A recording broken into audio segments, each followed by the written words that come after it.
د مدارسو بیل سو علماء په یو طرف باندې کړي دي او سو علماء په بل طرف باندې کړي دي. یو عالم وی دا دی وشي او بل وی هغه دی وشي.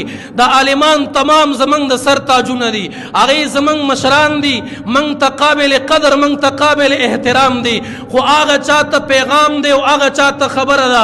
کو ته د مدارسو د پاره هر قسم اسباب برابر کی ته وغواړي چې مدارس ختم کما، زه په دې ملک قال الله قال رسول ولا ختم کما، زه د امام الانبیاء غلامان ختم کما، زه د ختم نبوت عاشقان ختم کما، زه د صحابه کرامو غلامان نوکران ختم کما.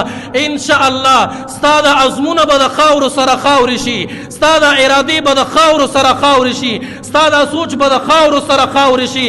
پرون چې څنګه د مدارسو بالاتري وه، څنګه چې په هغې کې علل اعلان کلاو د الله د دین دعوت کېدو، په آزاد تڼۍ باندې کېدو، په آزاد لاس باندې کېدو. د